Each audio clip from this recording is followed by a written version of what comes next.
반갑습니다. 5월 18일 화요일 큐티 스케치 시간입니다. 오늘 본문은 출애굽기 18장 13절부터 27절까지의 말씀입니다.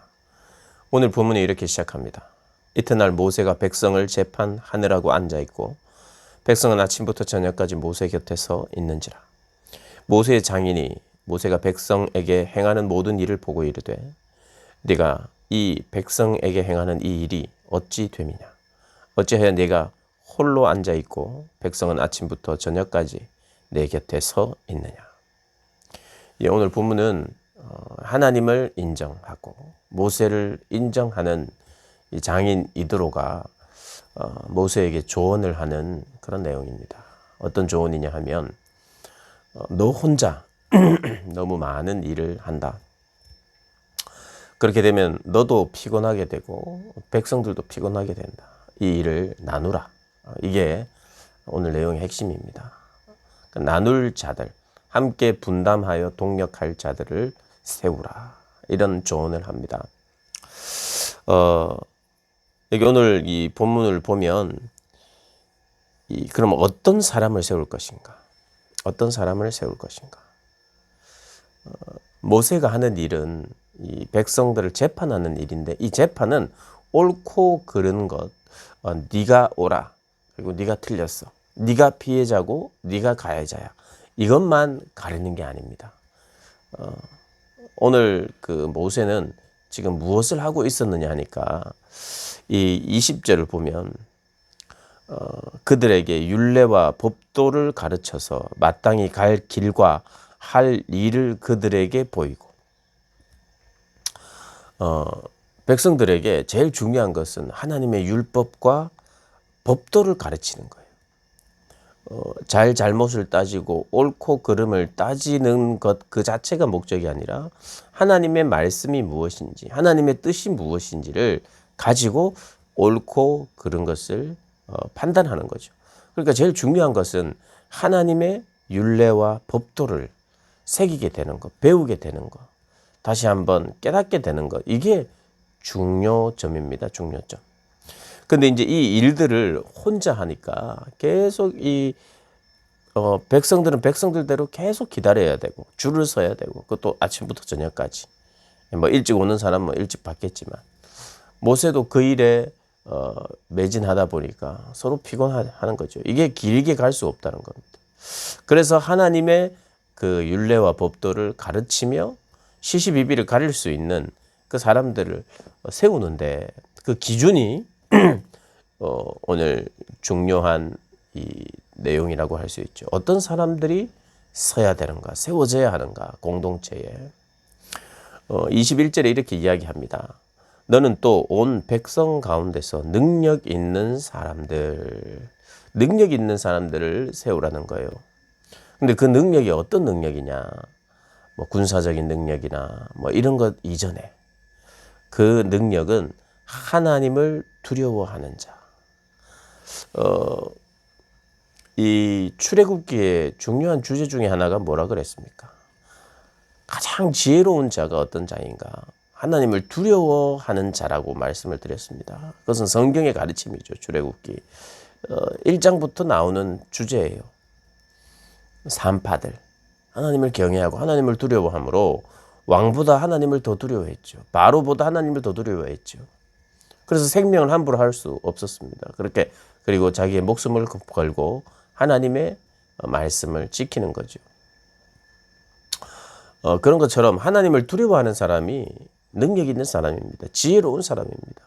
하나님을 두려워해야 제대로 하나님의 관점에서 판단할 수 있죠. 하나님을 두려워하는데 하나님과는 반하는 그런 내용으로 뭔가를 결정하고 그렇게 살지 않겠죠. 다른 이들을 판단해 주는 것도 마찬가지죠. 하나님을 두려워하고 하나님이 원하시는 관점, 하나님이 바라보시는 하나님의 뜻대로 이 일들을 풀어나가겠죠.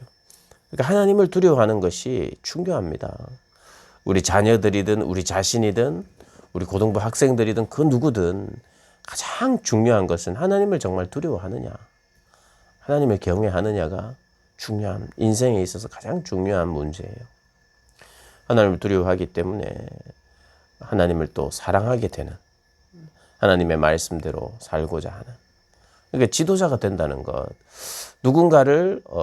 누군가보다 앞서서 누군가를 인도하고 지도할 수 있다는 것, 그 기준 중에 가장 중요한 기준은 하나님을 아는 자, 하나님을 두려워하는 자죠. 이거 빠지면 아무것도 못합니다. 또 해서도 안 돼요. 하나님을 정말 두려워하시는 그런 사람 되기를 주의 이름으로 축복합니다. 반드시 그렇게 돼야 되고요. 하나님을 두려워하는 자, 그리고 진실한 자, 그리고 불의한 이익을 미워하는 자.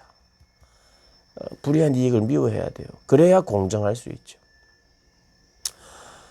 하나님을 두려워하는 자, 진실한 자, 불의한 이익을 싫어하고 미워하는 자, 그런 자들을 세워야 한다는 것입니다. 그러면 어떻게 되느냐?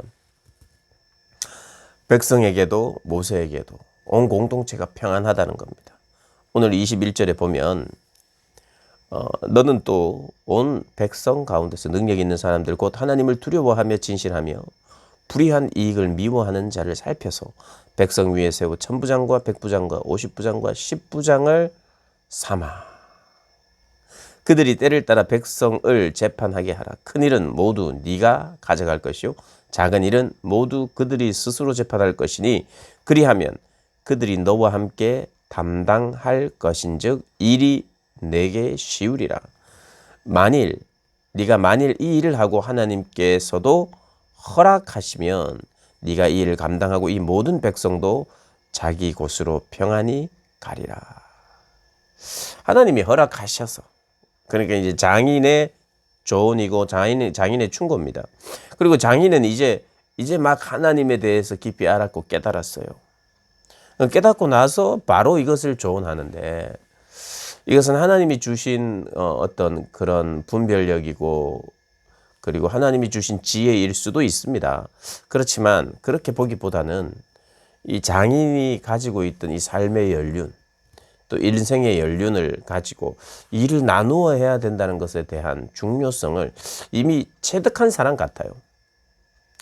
그런데다가 하나님을 이제 알게 되고 인정하면서 그의 그 중요한 하나님을 섬기는 자여야 되고, 이 공동체가 하나님의 공동체니까 하나님을 두려워하는 자는 두려워하는 자여야 된다는 것을 일단은 먼저 말했고, 그리고 진실해야 된다는 것과 불의한 이익을 기뻐하지 않아야 된다는 것이 그의 어떤 인생 전체, 이것은 어떤 면에서는 일반 은총적인 그런 지혜일 수도 있어요. 그런데 중요한 것은 그로부터 나온 게 아니죠.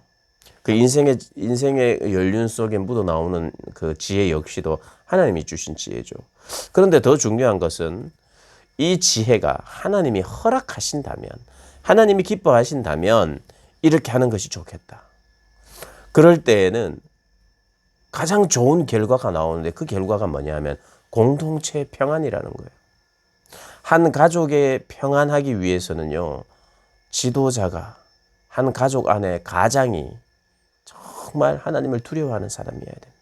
한 교회가 평안하기 위해서 지도자가 정말 하나님을 두려워해야 되는 사람이고, 한 나라가 평안하기 위해서 정말 하나님을 두려워하는 자, 불의한 이익을 기뻐하지 않는 자, 진실한 자가 세워져야 그 나라도 평안한 거죠.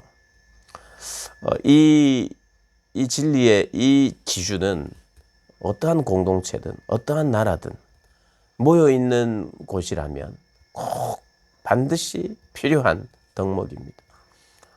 우리가 어떤 지도자를 뽑을 때 이런 중요한 기준을 가지고 뽑아야 할 것입니다. 그래야 평안을 허락하시는 거죠.